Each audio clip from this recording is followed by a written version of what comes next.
Hi, welcome to Hourglass Workshops. I'm Nancy. And I'm Cheryl. And today we've been chatting about what's going on. There's a frenetic energy going on around us, and it's affecting me. It's affecting Nancy. We're seeing it with our friends, and and we're not dealing with it so well. Yeah, well, according to traditional Chinese medicine, springtime is a time that your energy, your qi, is coming up to the surface. And just like new leaves that are coming out of hard wood, new baby leaves, it's a prickly time. Mm-hmm. We've got tender energy coming up to the surface through our dried out skin from winter.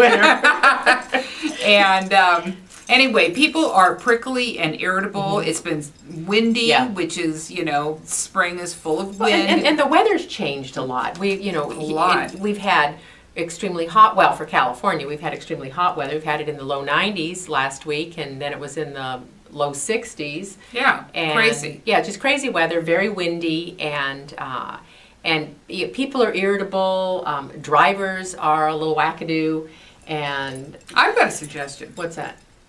Turn off the TV.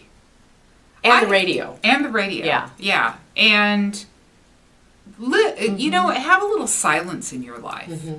Well, and the news has been so grim. Just so grim, and I think that agitates us. And then as we're coming into spring, there's so much activity going on around us. We've got Mother's Day coming up, Father's Day's next month. There's weddings, graduations, Memorial Day. We're trying to plan for the summer. Businesses are just popping, trying to get things going. All organizations are coming to the end of the season. So there's the luncheon for this and the dinner for that. Yeah, and people are getting sick. And, I've had several friends cancel and businesses cancel meetings due to colds and the flu and whatnot, and that shows up, and so I think that we really need to take a look at what do we do with this energy. You're not alone in feeling this way, and how do we combat it? What do you suggest? Go out in your yard and plant. Mm-hmm. Plant some flowers.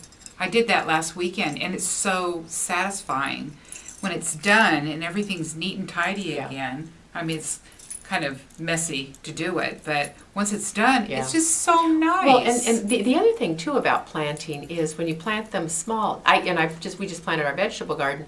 We go out, we look at the plants every day, and they grow so seemingly slowly. But then you'll go and you go, oh my! It just grew about a foot or grew an inch or whatever. Right. And you can see the changes, but they're slow, manageable changes, and they feel good. And it takes time into a different dimension. So I think that feels really well. Good. And it's a nurturing activity.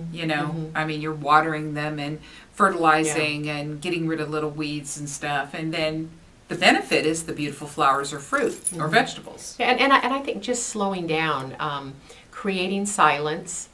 Like Nancy said, I think turning off the TV, turning off the radio. I've done that. Not even having music on sometimes. It's really nice. Helpful. And shutting off your email.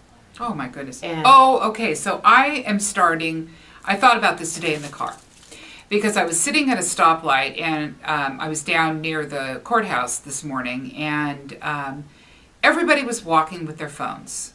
So I propose that we all, every one of us, make a pact that we will not walk with our cell phones anywhere. We will keep them in our pockets, in our purses, and make eye contact with people and actually smile. People are now using cell phones as their defense or their reason that they don't have to be friendly. And I think it is a dangerous trend. Well, in San Francisco, there's been a huge number of accidents and pedestrian injuries and deaths by people that just barrel across the intersection without looking both ways, to say nothing of the kind of the social damage that's created by not looking around. And it allows us then not to be present. And we've talked about that before. But I just think to kind of calm down the frenetic energy and dial it back, way back, because there's enough external demands on what it is that we're doing, that if we can reduce the amount of input into our brain, try and make fewer decisions and just sort of settle in. Limit your exposure. Yeah, I think that's a great idea. Yeah, and I think that helps you can get sick as well. So yeah. Anyway, of course that's good for your business. Well, I'd rather have healthy people come in and see me. Yeah. Okay, so there we go. All right, so until next time, I'm Cheryl. And I'm Nancy. Bye-bye. Bye.